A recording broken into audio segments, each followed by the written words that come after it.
Hey, welcome to the Gig Life Podcast. I'm your host, Stevie Taylor. Just quickly before we rip into this episode, if you dig this podcast, please leave a 5-star review in your app or wherever you listen to this podcast. Follow us on Instagram and Facebook, subscribe and click the notification bells. There's heaps coming up, so you don't want to miss a thing. Leave a one-off tip or a donation if you dig. All links in the show notes or at thegiglifepodcast.com. Right, well, my guest today is Marcel Yammouni. Marcel is a guitarist, bass player, songwriter, producer, and audio engineer from Melbourne.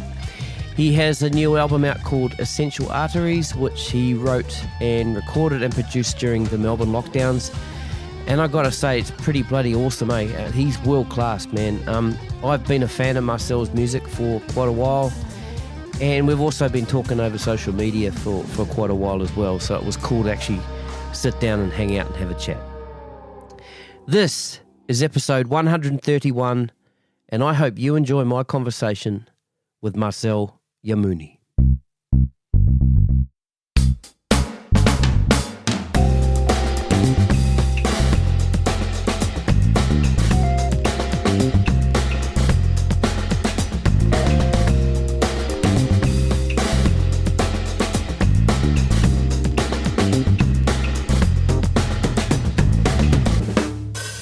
Well, I think we're rolling. Captain Vibe, Mr. Fusion, Marcel Yammouni. How you going, man? Actually, it's Fusion Boy, according to Phil Sobrano. That's Fusion Boy. He told me that too, and I just fucked it up. Off to a great start. Well done. No, yeah, Fusion Boy. He does it with a real stern kind of, Fusion Boy. Yeah, right. That's cool. How did he come up with that name? Because I'm Fusion Boy. Yeah. That's probably it. Yeah. You'd have to ask him, but I think we were just on the road together, and I think we were having one of those after gig kind of low budget gig where we actually had to share a room, not a bed, just a room. But he was in the other room. He was in the other bed even. And Phil, when he starts improvising, his comedic talents really shine. So he was just making up a character and, based around me, Fusion Boy. I think it might go, my first album's kind of got a little bit of that vibe about it. Yeah. Choppy, bit sort of, rock fusion. Yeah. I was always into that stuff kind of growing up. I loved it because it was playing. People were playing, Right. And I've always been an oddball in that regards, never sort of sat with everybody else. Always kind of went off and did my own thing. Yeah, I don't think that's an oddball thing. I think that's the mark of a brilliant artist, I guess. That's my well, we take on found that. our tribe, didn't we? Like we're all into it now, everyone but yeah, I sort of grew up in the northern suburbs of Melbourne, and it was, if it wasn't rock or pop or something kind of I won't say basic, but not as complex, not as hard to digest sometimes as fusion can be, because cascade of notes and chords and rhythms and all that stuff. I was always just drawn to it. I loved it. So my first album has a lot of that kind of feeling about it. But mind you, the first album I probably started writing it when I was 17 and finished when I was 34, and So it's been 10 years. 2007 that came out, eh? Was that right? Did I read that right? 2010. Oh, The first album. 2010. Okay. Yeah, 2010 I launched it, and actually launched it with a band, the whole bit. Right. Whereas this new album I've got out, because it was done in lockdown. Yeah. So I pretty much did everything myself, mixing, mastering, the whole bit. I've got my fiance, funnily enough, she's helping me with the visual side of it. She's really good. She's really clever. She's coming up with all these little 10-second, 30-second little videos that go with the music because, for me, it's an afterthought. Yeah. That stuff. And that's probably why, it probably does belong with visuals. That's kind of what I'm learning about this new album is that, visuals kind of help with it too. It kind of helps tell the story, unless you can really just kind of sit down, put some headphones on, and Yeah, well, that's exactly what I've done with it. Oh, great! And one of the things I've got written down here, I've just because I've been listening to it on Apple Music, and Apple, when you're uploading your stuff to whoever your provider is to send out to Spotify and all that sort of stuff, you have to label it, right? And you've got your album labeled as electronic. Yeah. Right. And then you listen to a song like Amber Lynn. Yeah, no, that's right. And that's so far from electronic. So well, there's an electronic bit in the middle. Oh, right, okay. Not to give away the story, but yeah. They kind of halfway through it you go into a bit of a trance rave kind of. Right. But yeah, I know what you mean. Like so I probably did like maybe 3 or 4, 5 tracks that are kind of more in that electronic kind of vein. Yeah. And yeah, I mean, it's weird because they don't give you it's a pretty eclectic kind of selection of songs, hence why the first album's called Eclecticity. It's the same sort of thing. Yep. Even though the first album was probably more in the one sort of category of being progressive rock, fusion, whatever you want to call it. Yep. This one sort of, it's the other side. It's the other side of what I do. It's kind of like my siblings. I'm the youngest of 4 siblings, and so my eldest brother's the guitar guru around Melbourne. Most people know him as a guitar repairer and all that stuff. But he was literally the first music teacher I ever had. Like he's a guitar player himself, and he sings, and a lot of people don't know that about him. So I'm heavily influenced by what he listened to. But my middle brother, David, he was into like Jean-Michel Jarre, Tangerine Dream, Kraftwerk, and Giorgio Moroder, and the list goes on. All this sort of ambient, sort of synth-driven stuff. So we always had synths in our house. Like if we'd kept the synths that we owned, we'd probably we'd be really rich because they're all like unobtainable now. That's like today. Like what do they call them, Prophet 5s and like Moog, whatever you say, potato. So with the synths that you had, did you have the modular type synths where you had to get the lead and connect to the different module? Not those. Not that far? Yep. No. These were keyboards. Yep. And I'm not sure if we got cut off, but I was telling you about of the keyboard that my brother actually gave me when I was 8 years old is an SH-101, which is an arpeggiator, and it uses CV and gate technology, not MIDI, pre-MIDI, right? Right. So I was like 8 years old. He gave me this. He goes, "Oh yeah, I just used it for sequencing." Right. And now they're like fetching $3,000-$4,000. You know what I mean? Right. And I used it on one of my songs, funnily enough. Right. Just as it doesn't have any MIDI, so you got to kind of really manipulate it to kind of get it in time, and then play what you got to do, and then maybe shift a few things. Yeah. With the waveforms and all that. But yeah, it's this. Nothing quite sounds like that old stuff. It's really. Yep.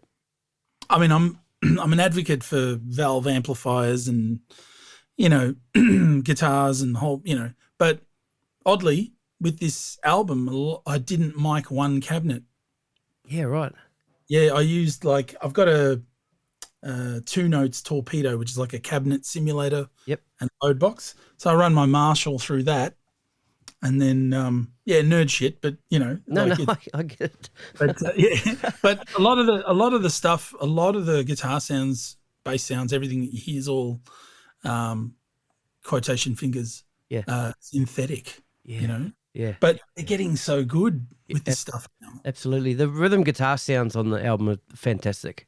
Oh, thank you. Yeah, I used to have a I probably still got it, but I haven't opened it for years. It was like a Stratocaster, like a funk. It ran with native instruments. Oh yeah, I can't remember the name of it now, but Guitar Rig. Yeah, no, it wasn't Guitar Rig. It was oh shit, I wish I remember what it was called.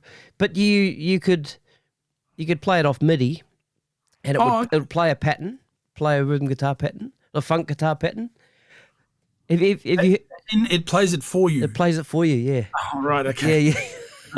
So that's what I used to do. But then hearing your stuff and you're actually playing it, and also I've seen the videos too of you playing that stuff, and you're a brilliant rhythm guitarist. Awesome. Oh, thank you. Yeah, cool. The funk stuff's interesting because it's just direct in, like it's a DI in, and then I manipulate it afterwards. Right. That's kind of it.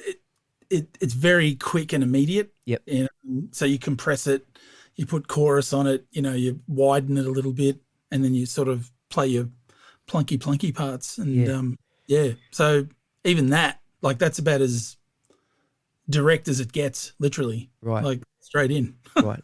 Do you have an idea when you're going into a song? I mean, after you've done your experimentation of a song, when it's time to record, are you pretty much set on the sound that you want for that particular part, or? I'm never set. Never set. Okay, so it's a moving target every gotcha. time. Yep. So a lot of the times, and especially with this album that's out, like the sound actually dictates what I'm going to play. Okay. So whether it's a guitar sound or whether, like, I'll have an idea with guitars and stuff. I'll have an idea. It needs a funky Prince style kind of rhythm thing, right, in the left channel, and then I need something counter that on the right channel. Yep. But I'll go for two completely different sounds. So I might do that direct in sound, and then I might do a small amplifier Telecaster bridge pickup thing, and then compress it later. Yeah. And then you get them both sitting left and right, not hard left and right, just sort of maybe halfway or quarter of a way, whatever it is. Yep. On each side, and then you kind of have this nice big spatial thing, rhythm coming at you, kind of thing. I used to do almost like a double mono part, like you'd play the same part on the left as you would on the right. Right. But I mean, I do that for a lot of sessions for people who, want things to sound big and wide, kind of the cheapest way to get that sort of effect going. But I actually find it a bit more interesting to get the sound that you want, play it in. Yeah. I still manipulate it a bit later on, like, EQ or compression or, something spatial, like either a modulation or a delay or something like that to kind of keep it sometimes to help it sit in the mix so it's not so dry. Gotcha. So, yeah, I do overthink things a lot too. But then at the end of the day, when it gets down to it, I just play. You know? Just going back to what you just said earlier about sometimes the sound will dictate what you play. Yep. That song, the last song on the album, Spacing. Yep. That's almost one of those things, right? Because it sounds like you've got this, it's this big, full ding, ding, ding, ding, ding, almost a Pink Floyd-y sort of sound, right? And you just could never get away with playing something fairly fast; it would just get lost, So was that one of those? Was that one of those times where you maybe sort of pulled that sound and went, "I'm only going." It's almost just like whole notes or one note for two bars, or it's massive. Yeah, it's more textures than playing, if you will. Yep. Again, quotation fingers. There's two tracks on this album that are like that. There's one called A DM to DM. Yep. And then there's Spacing, which is the last one. Now, A DM to DM was the first attempt at doing this. So I actually bought a couple of really nice sort of pedals made by Strymon. One's called a Volante, the other one's called a Night Sky. And the Night Sky gives you that real washy, atmospheric-y, synthy pad kind of sound. And then the Volante is like a tape delay.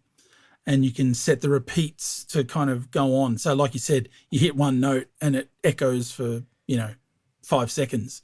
So there's not much you can do in that 5 seconds other than stay out of its way. So it's kind of letting the gear do the talking, but you're still driving it. So a DM to DM, that one,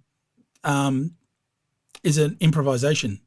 So from start to finish, like, and then I added fretless bass and I added like a rhythm afterwards. But it was I was channeling a friend of mine who passed away a few months ago, and it sounds odd, but I was really in the zone where I was really thinking about this guy a lot, and what had happened. Now because I know who you're talking about, and now I get the name of the song. How you come up with the name of that song? Awesome, that's cool, man. Goosebumps.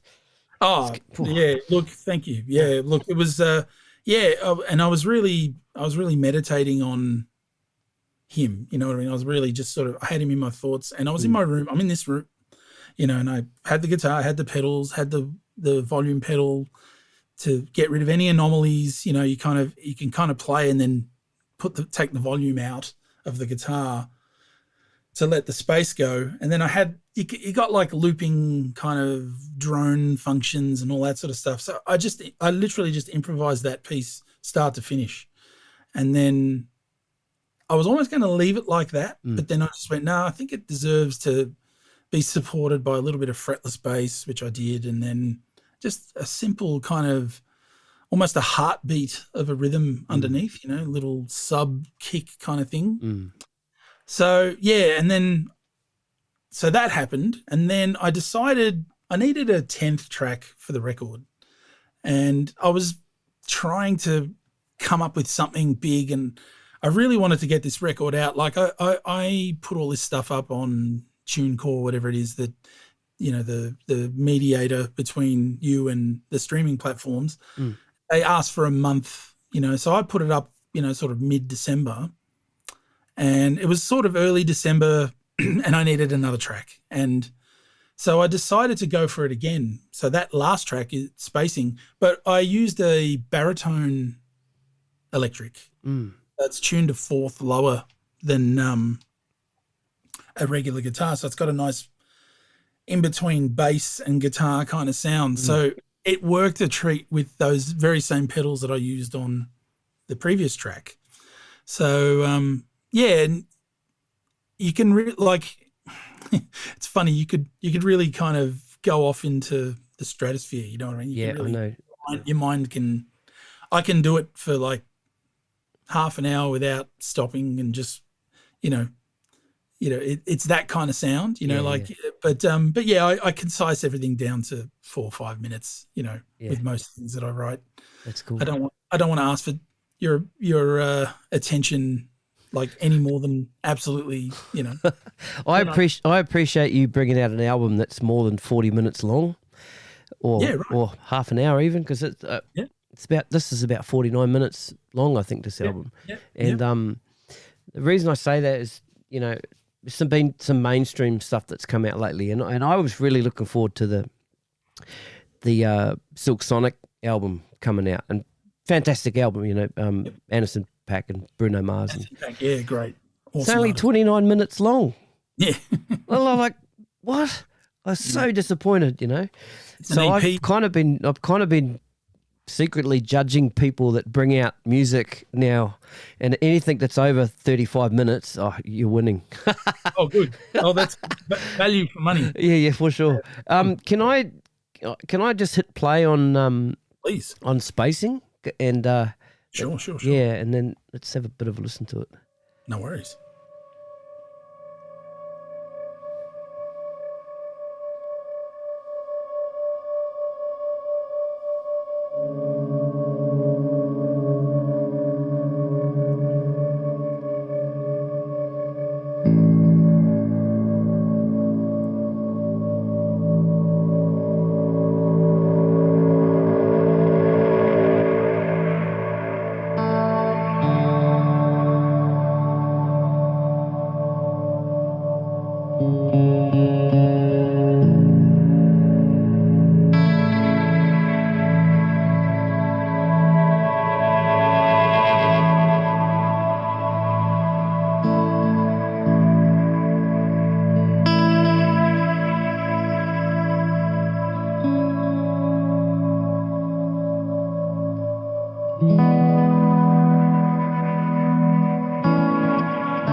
I'm not going to give it all away. People can go listen to it, but that's the kind of stuff. Now, people listen to that in headphones, and it'll just blow you away. And okay, and going back to what I was saying before about how you have to sort of, put it in the category, and I mentioned that song Amber Lynn, but you said it's got the electronic bit in the middle. But the first thing you hear is this.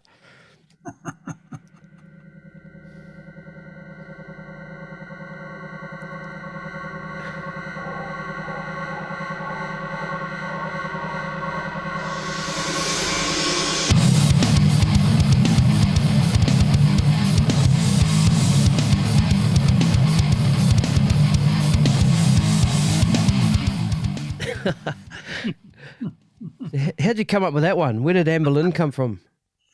It's funny. All right, so the title, it came from, I was watching in lockdown, once again, I was watching a lot of Netflix and whatever was on TV, like streaming platforms. And I got into the Tudors, which is basically King Henry VIII.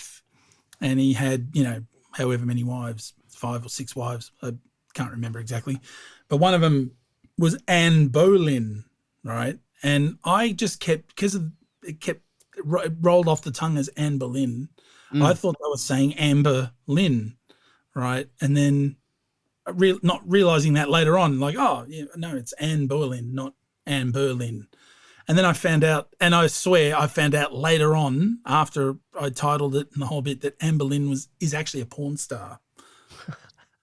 Amber Lynn, right? So yeah, you can look that one up on. She's an '80s porn star. So right. I don't know. It's still Hang on, give me a sec. I'm just kidding. Just a sec. Yeah, no worries. Yeah. So all right. So how I came up with it, I had a mate of mine who I was kind of collaborating with. We were doing these 1-minute kind of jams and putting little videos together because we couldn't go anywhere, we couldn't do anything. Yep.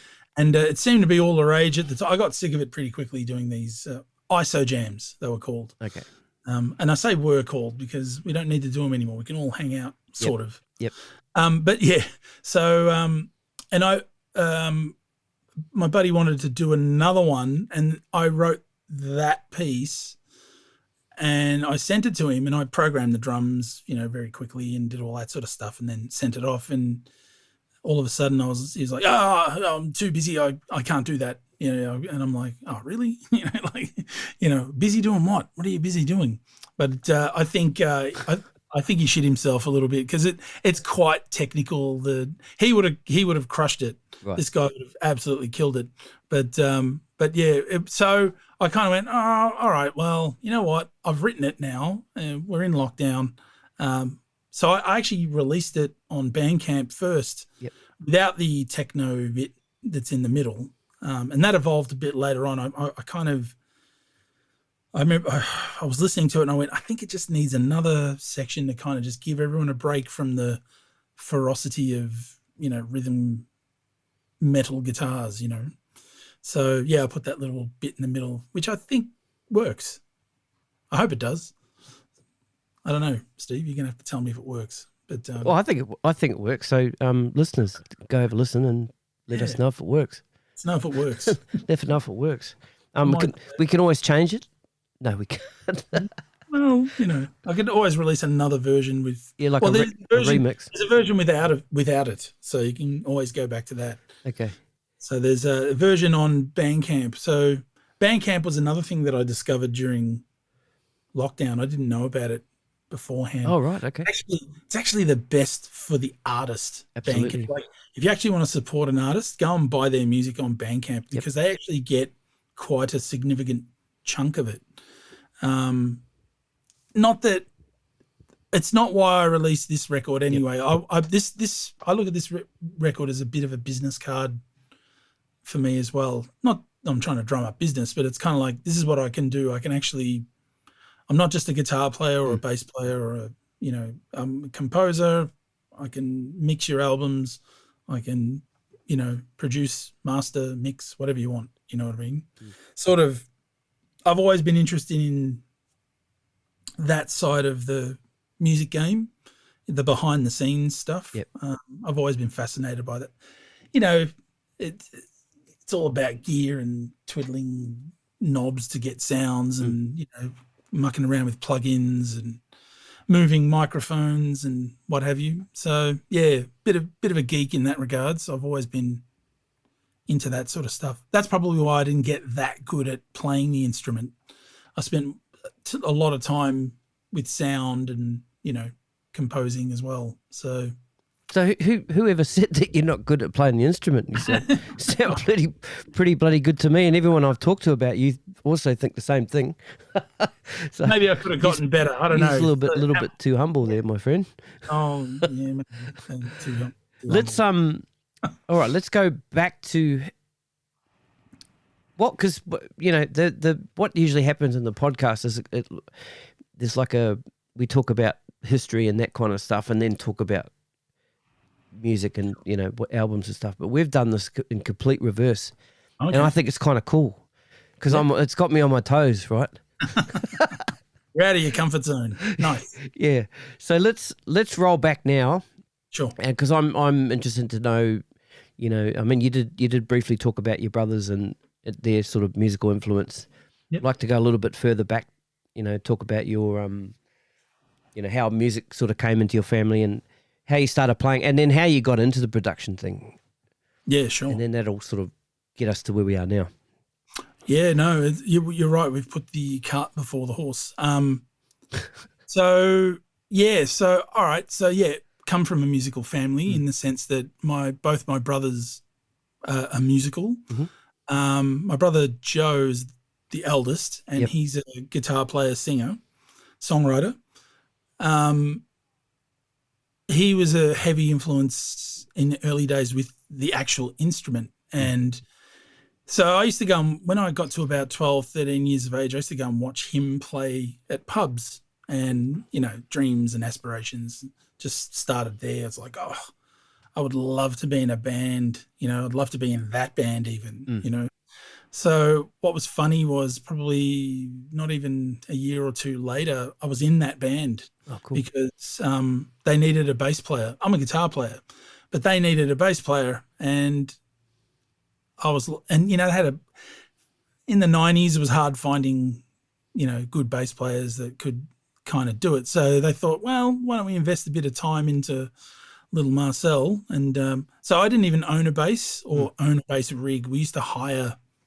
We borrowed a bass, and we used to hire a rig to go and do rehearsals and gigs. And I don't think I got a bass until I was about 16, which my brother bought me, which I still have.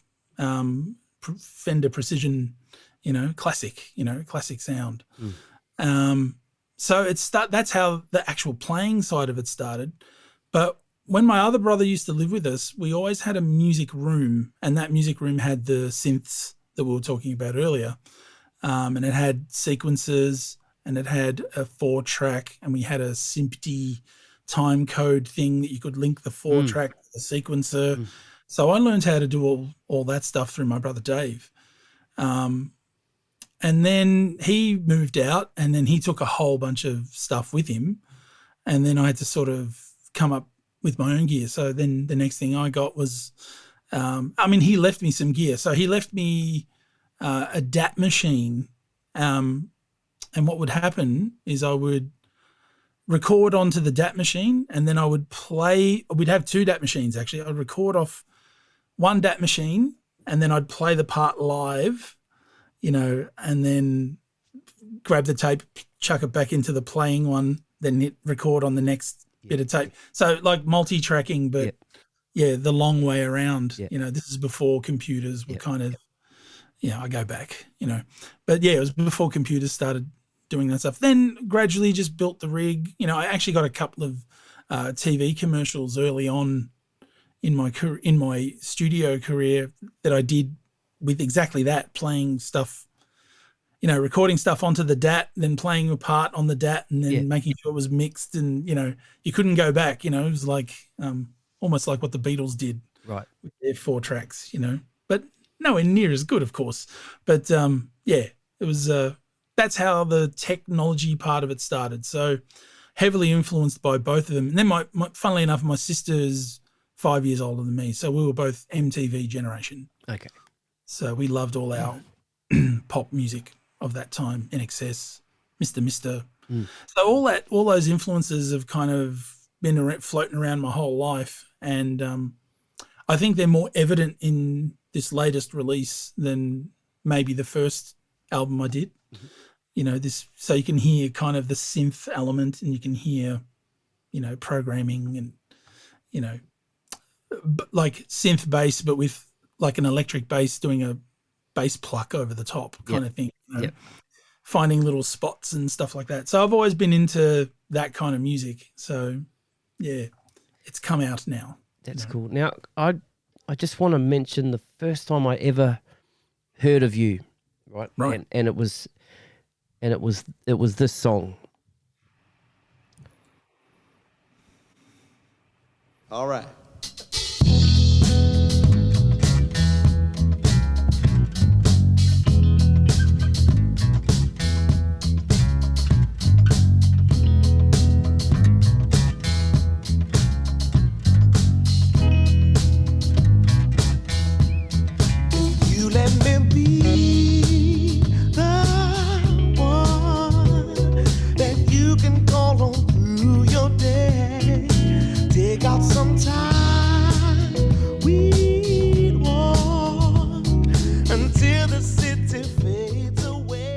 So the first time I heard that song, and to be fair, I can't remember exactly where. It might have been something on Facebook, and I went, "Who are these badasses? This is awesome!"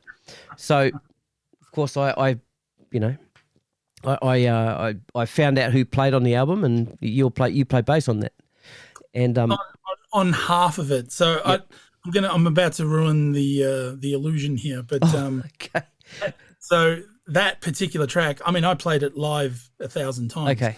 And I probably altered it to my own style, but that's actually Jason Hira. Really? Bass. Yeah. All right. Well, I thought that was you. So I've got the wrong guy. I've got the wrong guy here tonight. No, I'm just kidding. Go find Jason. No. Jason, funnily enough, and again, I keep talking about this new album. Sorry, but he's the only other musician on this new album. Okay, right. Is it? Yeah, like he played drums on one of the tracks called Lebo, and but what people don't know about Jason, apart from his incredible drumming and singing, he's actually a really great bass player, and that bass part is a really great example of that. It's exactly what that track needs, Absolutely. And it's so lyrical, and it was a pleasure to play. That was a fun band to be in, actually. Yeah. I got to do Glastonbury with that band. Oh wow! Yeah, we got to do quite a number of really cool things. But that was actually around the same time that I released my album. So I think I released mine first, and then Electric Empire released it a few months later. Right. That record. So we're working on that record, and we're working on my record at the same time. So Jason's always kind of been a special guest, if you will. On cool. You know, I do. We still kind of work on each other's tracks every now and then. He's in Mauritius now. Okay. So yeah. So right. yeah. So yeah. Sorry, ruined the illusion. No, there. you haven't really, because I think it was more of the first time I'd heard of you, first time you came onto my radar. So that illusion hasn't been shattered. I'm on half the record. Yeah. So you know, because when I found out who played on it, I just saw your name there, and I think that's when I probably started looking you up, and then videos were popping up, and you were playing with that red bass. That's right. Yeah. Is that the precision bass you were telling me about? No, that's another one. That's another one. Yeah. I got that one in 2009. Right. Is that the Pinot? Is that a Pinot bass? It looks like one. Looks like actually it's a Mexican made road worn. So it's a series that Fender kind of had. Yeah.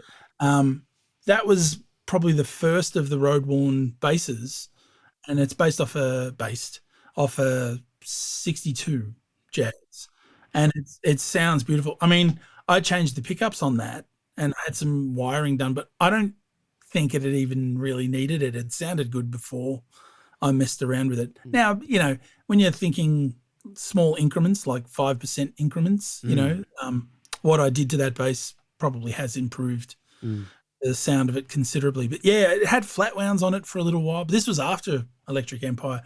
But yeah, I got that one. Yeah, around the same time. Yeah, it was the mainstay live. That was a really good bass to use live. Yeah. Cut through nicely, stylistically with the music too. Yeah. So, like after you're playing, playing bass with your brothers, how did the career start to change from there? Yeah. So, interesting thing. My mother, who sadly she passed away quite a few years ago now, but she had an aneurysm rupture in her brain, and she basically needed 24-hour-a-day care. So my brother sort of put his career on hold and looked after her.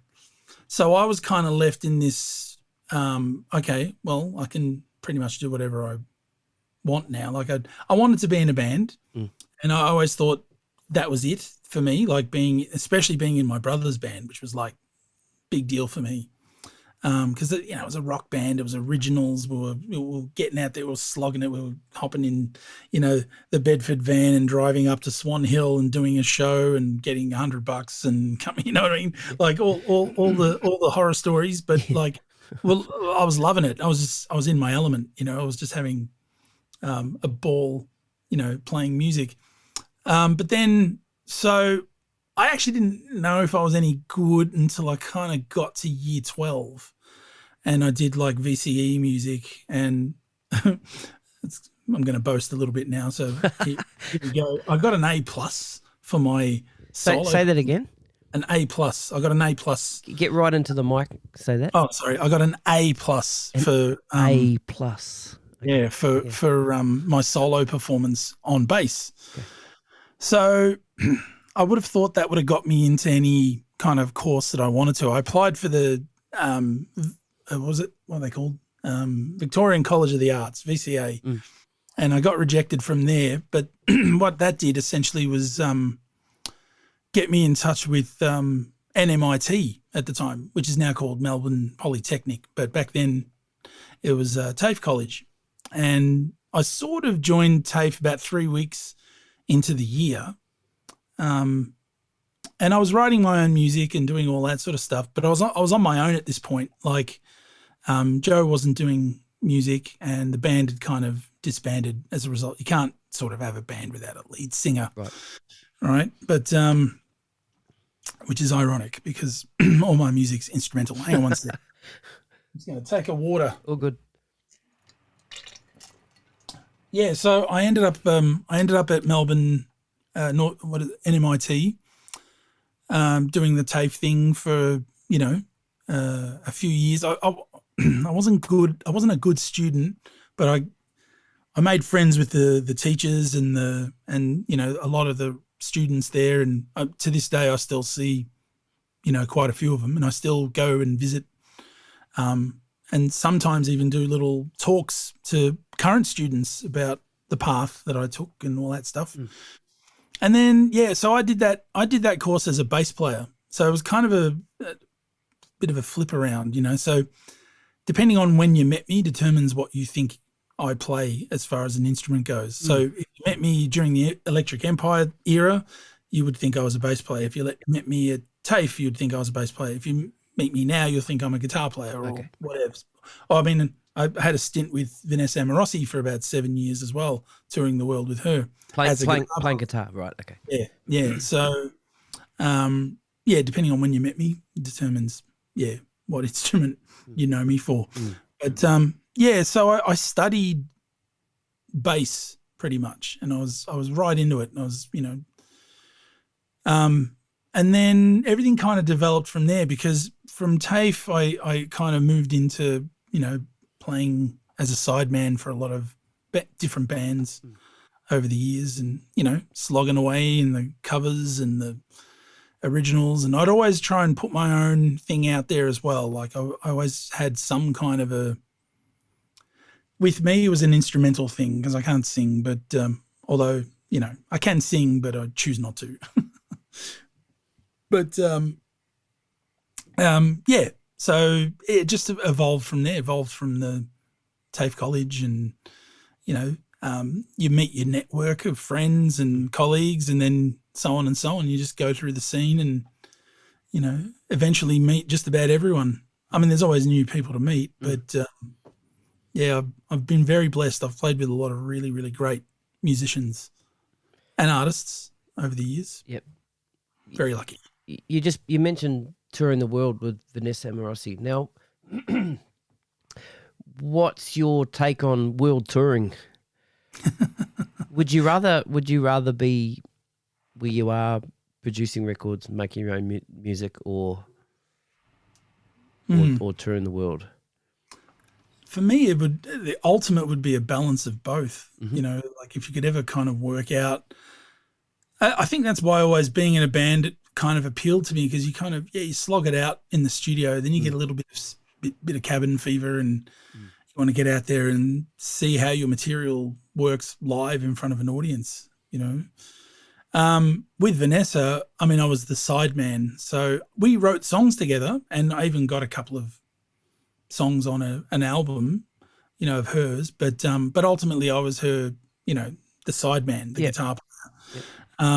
And with that, you're pretty much at the beck and call of whatever decision she makes and her management make and all that stuff. So it may not always kind of fall in line with your hopes, dreams, and aspirations. But I had a lot of fun. Okay. I had a lot of fun touring with that band for that time. It was we got to do, like, it was strange because I don't know if that kind of touring's still around anymore. I don't know. I'm not doing it. I know I got friends who are in bands with established artists. Yep. But she was breaking ground. She was promoting new songs. She, now we're all, heritage at our age. We're all heritage listed artists. All that. But and it's great because there's an audience there for that stuff. But it sort of becomes cover bandy again. You know what I mean? Yep. Whereas with Vanessa, she did give us a lot of leeway. The band, there was no musical director. We were all our own musical director. People would point to me and go, "Oh, you're the musical director of Vanessa Amorosi's band." I go, "No, I'm not."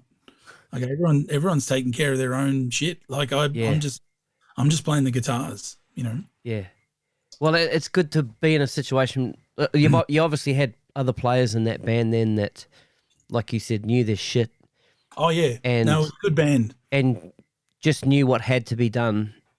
Oh, we were from their we own were parts, we were all brothers. Like we were tight. You know what I mean? Yeah, like okay. we were, and also we were doing it for the first time together. Yeah, right. The first time getting off a plane in Switzerland and catching a bus down to. Was that the same for her as well? Was that the first time she was doing it? Was it? I think first time with a band. Yeah, she was. Right. She'd already been slogging it out, sort of going up there doing the solo thing, right? Singing to a backing track. You know what I mean? But she's so much more, and she was so much more back then than that. Like she was a real musician. Yeah. She was a singer. Like she wasn't. Yeah. She was. She is. I will say is. I mean, I haven't seen her in many years, but I remember standing next to that every night, just being blown away, just going, "Wow, she's hit that note again!" Like with feeling, like no backing, no trickery, none of that stuff. It was all honest, holding the microphone and singing your guts out, and as a band, we really believed in her, so we were right behind her. It was a force to be reckoned with. It was really good energy. And as you know, over the years, managements come along and they think they know better and they think, why don't we do this and do that? And then they kind of try and break up the energy, like the beautiful energy that we had, and I just kind of got a bit sick of that stuff, it wasn't for me anymore. And that's when I kind of got into doing my own music. And that's when the first album came out. Okay. Not long after that. Right. Yeah. Right. So, yeah, everything happens for a reason. Yeah, for sure. So you would go off and doing that type of touring, but sort of only for yourself? If it was your music, if you could, I would love to, and Yeah. I really want to work towards that. It's kind of funny, like, you know, over the years you go and you might speak to a professional counselor about maybe some issues that you might have in your life, and then they kind of ask you that question. They sort of say, well, what if you could do anything, what would you be doing right now? Yep. And it's like, I would be writing my own music and touring it. Mm. Why aren't you doing that? Because it's really hard. Yeah, yeah. It's hard to do that. Like, I don't know if anyone likes what I do. You know, is there a market for it? And then all the subordination, the doubts, you know, come creeping in. You start thinking, you know, oh, well, you know, it might be easier to just hide behind the fact that I'm not good enough. Well, that's that's bullshit, because Yeah, right. because I you know, yeah. you know it too, and I personally, I think you're world class. The people that I've talked to, and I've talked to Phil a fair bit about you too, because we were supposed to do this. It actually the day your friend passed away, we were supposed to do this, and you sent me a message, and and leading up to that, I'd talked to Phil, and we'd been talking about, and he was sharing his thoughts on you, and we were kind of, you know, bouncing stuff, and He's you biased. just sorry, what's that? He's biased. He's my mate. He has to say nice things about Yeah, I me. paid him too. No, but you know, I think you know, why aren't you out there more in front of the world? You know, why haven't you? I mean, because you're world class, man. You're up there with the best. I think. So I appreciate you got to try and do what you can, and I think with this record, it's almost like I'm relaunching myself to, you know, have another little crack at sort of getting out there, and, you know, I'd like to get out there and play shows and all that sort of stuff. Now, I've made a completely ridiculous record to try and replicate all that, but you know, there are other ways around it as well. Yep. With the electronica side of it, Yep. You know, I can actually, like, yeah, my fiance's a DJ, and we've been talking about actually maybe doing a show together. Yep. You know, where I might do a remix of some of the stuff that's on this record and extend it a little bit longer. You know what I mean? Like, kind of have it at a club. You know, which is a far cry from what I've always done. You know, I've always been a muso kind of thing. Gotcha. Now I'm sort of branching out into other stuff that I really like. It doesn't all have to be super complicated. No, you know? right. You're right. Yeah, like the feeling. It's funny. The more popular tunes that I get told that people dig of mine are usually the ballads, you know, or the atmospheric-y stuff, or the you know, like, it's not necessarily the tech, crazy kind of choppy kind of things, you know. So, but I do them for me. You do them for you, yeah. I do them all. They're all. I don't really think of other people while I'm doing it. I just kind of go head first in, do it, and see what comes of it. And then if I can kind of make myself happy, you know, if I write the music that I want to listen to, then I think I'll be okay. You know, I think my own personal barometer. You know, I like that idea too. You're saying your fiance is doing the sort of the imagery and the little videos and and I think I cut you off there when you were talking about that, because I said, well, yeah, I've been listening to it on my head. You either listen to it in your headphones and you sit back and immerse yourself, or you can watch it. But you can't just watch something like that. There has to be an audio element to it, you know. That's right, exactly. And sometimes even with the visuals, they're not. Again, it's not super complicated, but it invokes the emotion of whatever that piece is. So she's really good at it. She's not like, she's sort of learning as she goes as well, but she's got a really good ear and she's got a really good eye. You know, she works in design and stuff like that. So that's her gig, you know. And I'm like the dag, you know what I mean? I'm sort of, you know what I mean? It's like, why does it have to, everything have to be look amazing? Why can't it look cheap and shitty? Yeah. That's me. No, But she's great because she actually kind of really sort of reins it in for me and goes, all right, I think we should do this, and she's never wrong. That's the weird thing. That's the bit that kind of shits me. It's like, yeah, you're right. Yeah. Yeah. No, Yeah. All right. Okay. Yes, I understand. Yeah, and she's right. She just, but even like, even things as simple as the front cover, you know what I mean? Like she did all the graphic design. So my sister did the artwork. Okay. So that actual heart image that you see, my sister Susie did that. And she sent that particular piece of artwork off to the Brooklyn Museum. So that's at the Brooklyn Museum right now. Really? Wow. So we'll never see that original piece again unless we go there and find it. Right. But we got a high res digital kind of snapshot of it. Yeah. And my fiance did the graphic design. Yeah. And it's stuff that I just don't know jack shit about. I know about the music and that's about it. I can talk for days about production. Yeah. And pedals and all geeky, nerdy music stuff.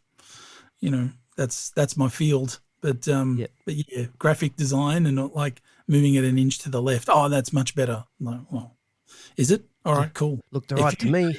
If you say it is, then that's fine. Let's But I guess that's the purpose of collaboration. I guess it's nice. Yeah, I mean, because I've only recently been thinking about that kind of thing for my podcast as well. Like,